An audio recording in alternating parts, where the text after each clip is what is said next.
Hi, folks. Welcome to our weekly chat about local history. I'm Rob Goller. Thank you for joining me again. This week's topic comes not from you. Usually, I get ideas from you all, and you send them in, or you chat with me in the store, out and about in town. But this one I came across on YouTube, actually. It's from The View. The women of The View, the hosts last week, were discussing this question. And full disclosure, I don't generally watch the episodes of The View while they're on because I'm working during the day, but like many of you, catch a lot of the clips that end up going over YouTube and other social media. And was the case with this one late last week. This topic came up of the hosts of the show were discussing whether or not you should uh, look into the history of your house, to research the history of your house. And they were talking about this one gentleman whose house that he had purchased along with his wife. And I put a link to the clip in the comments so you can watch it. But they were discussing how the wife didn't know that there had been a murder in the house, and the whole town had known there was a murder in the house. Uh, but this begged the question of whether you should look into the background of your home to and what, or better yet, should you not look into the history of your house because of the potential to find something unsavory or a terrible event like a murder that occurred in your home. And they go back and forth in their discussion as they do on The View. And so I welcome you to invite you to watch that clip for more details about what I'm talking about. But from a historian's perspective, this question actually comes up quite a bit, and not just about the history of your house. It comes up in genealogy a lot. Whether or not you are prepared for unsavory or negative results from researching either your home or a family member. Um, and this does come up quite a bit. And it's so much so that historians, especially public historians, those who are working as a town historian or with a historical society, helping people with their research, genealogists for hire, are trained to deal with situations like this. And just a couple weeks ago, I had a situation where I was helping somebody with the research of a particular individual. And as I pulled up the obituary, I found that the person had died by suicide. And I wasn't quite sure if the person who was doing the research had known that. And so instead of just throwing the information in front of the person, I explained that information might be unsettling, especially if they didn't know this about their family member. It turns out that the person researching was doing it for somebody else, and then so they weren't directly involved in with the person that we were researching. But still, when you go to research either your home or a person in your family genealogy, you have to be prepared to find all the information.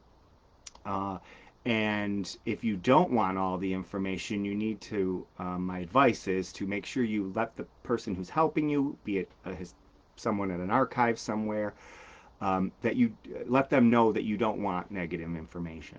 Because, and just as my role as town historian and village historian and working as an archivist helping people, but genealogists for hire, anybody like that who's doing research and helping you with research, we actually are morally, ethically obligated to share everything we find. We can't censor. Some people do, and it bothers me. I've seen this in some old letters where people had asked for information, and then they write back, and there's like a note that says we're not going to include this because of the circumstances of either someone's passing or an event happened at a particular house, and I just don't think that's. And it's not just me that thinks this, but other historians as well, that it's just not ethical to censor the information. However, if that person asks that we don't include negative information, of course we can do that. But other than that, we need to give everything. It's not our job to censor the information that is being provided. Now, uh, I will say this, it is harder and harder today to avoid the negative information. So if you are researching a family member or your house, like the hosts of The View were talking about, if there was a negative event, a murder at the house, uh, it's going to be very hard when you're doing newspaper research, digital newspapers online. It's going to, I'll go out and as far as to say that it's probably next to impossible to avoid negative information. So just be prepared for that. If you're doing the history of your house, I always warn folks as they start out, are you prepared to find out something that you might not want to find out, either a death in the house, something like that. Now, if your house is more than 25, 50 years old, very likely that someone died in your house. And not always a murder, and the women on The View talk about this, but um, my house in particular, when we were researching it, when we first moved into the house, we've had two deaths in the house, and that's easy to find. The obituaries actually, in the old days, described that they died at home, what they died of, and not only that, that they waked in the parlor. People came to view the remains and pay respects to the family in the parlor of the house. It wasn't at a funeral home. So in addition to the death happening in the house, the wake was in the parlor, right in the living room, and that happened twice in my house. Some people aren't comfortable knowing that, but it's very hard to, like I said before, very hard to avoid that information. So just be prepared with that if you are researching your house. Now, when it comes to genealogy, I also warn folks too, when we plug people's names into digital databases, newspaper databases, and you're looking for your great grandmother, I always have to remind folks that in addition to finding out, their birth announcement, their death announcement, their wedding announcement, if great grandma got arrested, that might pop up in the newspaper too. And it's, again, really hard to avoid it because once you see it, it's hard to unsee it. And some people, fewer and fewer today, I'll say that. More and more people want to know everything and they're able to handle it.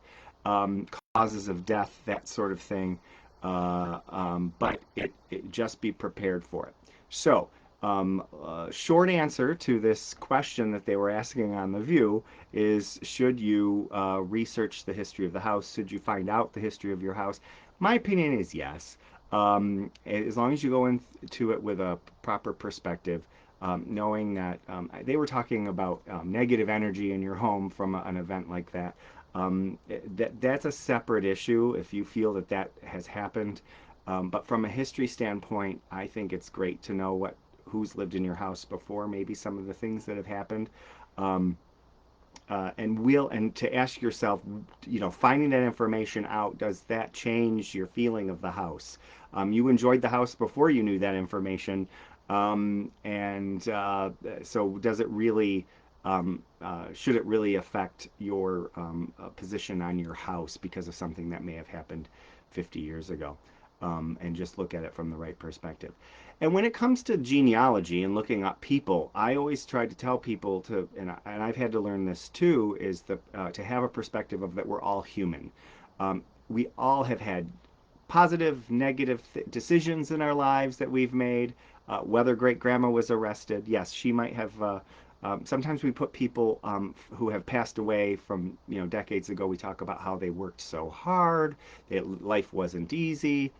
We put them on a pedestal sometimes, and we have to sometimes bring them down a bit and to human level, and realize that these folks were human just like we were, and they made mistakes just like we do. And we can, part of the reason we study history is to learn from those mistakes.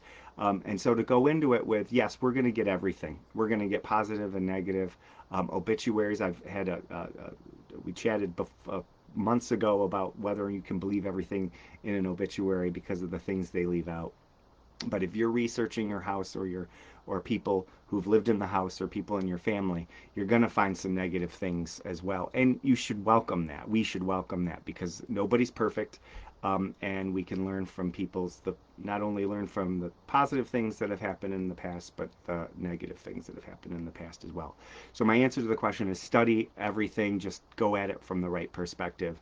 And I don't personally believe that because a negative event happened to somebody or some in your house, that it's carrying on till today. Some people get a little weird about it, but I think I can't remember if it was Whoopi Goldberg on there. One of the hosts on The View said just have someone come in and do some sage in your house to get rid of the negative thoughts. I'll leave that up to you. That has nothing to do with history. But from a history standpoint, I'm obviously a proponent of learning from everything. And just remember that as historians and genealogists for hire, we really can't, we shouldn't be censoring that history for you. You can make the decision to do that, but I am going to give you everything that pertains to a question that you ask me. It's not my place to censor it, so just keep that in mind when you're doing your research. So thank you to The View for giving me this wonderful idea this week. This comes up in local history discussions quite a bit, whether it's okay to censor or leave out details that might be unsavory when discussing local history. Sometimes we want everything to be nice, and that's not our job as historians. It's to find the truth and share the truth. So thanks to The View for that wonderful idea. If you have an idea, as always, please pop it into the comments or send me a private message. Again, I'm Robert Goller. I am the Town and Village historian, but a lot of my research and this video project is not officially associated with my job as Town and Village historian. Thank you again for joining me. We'll see you next time, and thank you for keeping history alive, as always. See you next time.